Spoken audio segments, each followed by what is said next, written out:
अभी तक हम अपने 6 चक्रों को एक्टिवेट करने की जानकारी ले चुके हैं, उनके मैंने वीडियो बना दिए हैं। अगर आपने नहीं देखे हैं तो उन वीडियो को देख लीजिए। आज हम बात कर रहे हैं सहस्त्रार चक्र की, जो सबसे आखिरी चक्र है, 7वां चक्र है। यहाँ कपाल ऊपर की तरफ होता है। जब ये 6 के 6 चक्र एक्टिवेट हो जाते हैं तो आपका ये आखिरी और 7वां चक्र सहस्त्रार चक्र अपने आप एक्टिवेट हो जाता है। पर फिर भी इसको थोड़ा सा एक्टिवेट करने के लिए, बैलेंस करने के लिए थोड़ा सा प्रयास करना पड़ता है।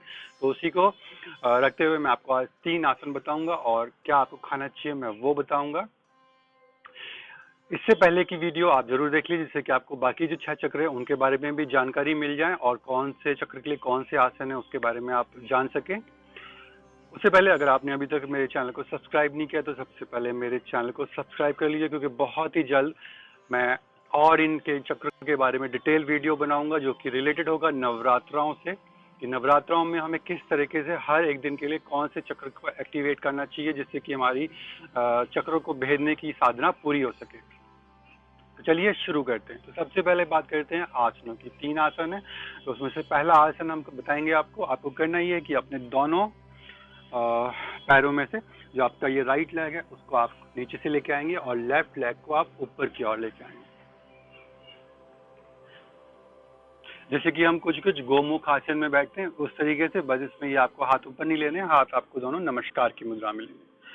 नॉर्मल ब्रीथिंग कर लेंगे। आपको अपना सारा ध्यान आपकी आती सांसों पे लगाना है। कोशिश करें कम से कम 15 सेकेंड या 30 सेकेंड इस पोजीशन पे रुकने की। आपका जो अंगूठा है ये आपके चेस्ट है उसके सेंटर पॉइंट पे होगा, ना ऊपर होगा ना नीचे होगा, और ना ये आपका अंगूठा आपके चेस्ट से टच हो रहा होगा, चेस्ट से थोड़ा सा दूर होगा।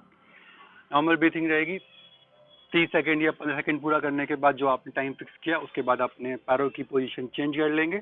जो पैर अभी नीचे था वो ऊपर हो जाएगा और जो ऊपर था वो नीचे हो जाएगा। सेम वापस आप नमस्कार की मुद्रा में आ जाएंगे। अब यहाँ पे भी ध्यान वही देना है कि जितनी देर आपने पहले वाली पोजीशन पे टाइम रखा था उतनी ही देर आप यहाँ पे देंगे। अगर आपने पहले वाले साइड को आपने 15 मिनट में किया तो इसको आप 15 मिनट में करेंगे। अब आते हैं हम अपने दूसरे आसन में। अपने आसन पे बैठिए और लगाइए पद्मासन। अगर आपसे पद्मासन नहीं लगता है तो आप सिद्धासन लगा लेंगे। पद्मासन और सिद्धासन, कमर गर्दन सीधी रखेंगे। और अगर आपसे पद्मासन सिद्धासन दोनों ही नहीं लगते हैं तो फिर आप लगा लेंगे सुखासन। सुखासन जिसमें कंफर्टेबली हम अपने लेग्स को फोल्ड करके बैठ सकते हैं। अपने दोनों हाथ नमस्कार की मुद्रा में। सेम यहाँ पे अंगूठे की पोजीशन वही होगी जहाँ पे पहले वाले आसन पे थी, यानी कि ना तो ऊपर ना नीचे, एकदम चेस्ट के सेंटर पॉइंट पे। और आप टोटल यहाँ पे 30 सेकंड इस पोजीशन पे बैठेंगे। नॉर्मल ब्रीथिंग कर लेंगे, आंखें बंद कर लेंगे, आंखें बंद कर लेंगे और आपका सारा ध्यान आपकी आती सांसों पे होगा। डीप इनहेल और डीप एक्सहेल करना है, यानी कि ज़्यादा से ज़्यादा आपको सांस लेनी है, ज़्यादा सांस को निकालनी है। ध्यान देना है कि आप जब सांस ले रहे हैं और निकाल रहे हैं तो आप शरीर को कुछ इस तरीके से ना करें, एकदम शरीर को स्थिर रखें और सांस को लेते रहें और छोड़ते रहें। अब आते हैं तीसरे आसन पे।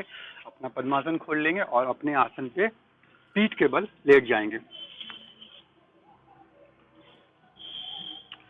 नॉर्मल ब्रीथिंग कर लेंगे, एकदम सामान्य सांसों में करेंगे और उसके बाद श्वास लेते हुए अपने दोनों पैरों को उठाएंगे। दोनों हाथों को अपने नितंब के पीछे, कमर के पीछे बैलेंस के लगाएंगे। दोनों पैरों को सर के पीछे लेके आएंगे श्वास निकालते हुए, और फिर उसके बाद श्वास लेते हुए अपने दोनों पैरों को ऊपर की ओर उठा देंगे। होल्ड करेंगे इसी पोजीशन पे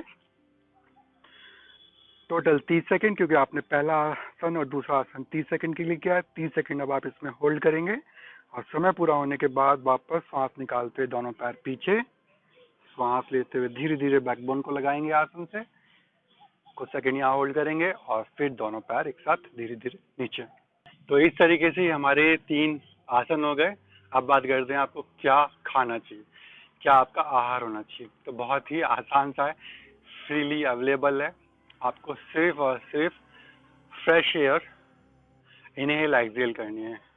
आपको सिर्फ ऐसी जगह पे सुबह के टाइम मॉर्निंग वॉक पे निकल जाइए, इवनिंग के टाइम इवनिंग वॉक पे निकल जाइए, नाइट वॉक पे निकल जाइए, या जब ये आप तीनों आसनों को कर रहे हैं तो आप एकदम ऐसी जगह बैठिए जहाँ पे फ्रेश एयर आ रही हो, प्योर एयर आ रही हो, और आप प्योर एयर, फ्रेश एयर को इनहेल करेंगे, एक्सहेल करेंगे।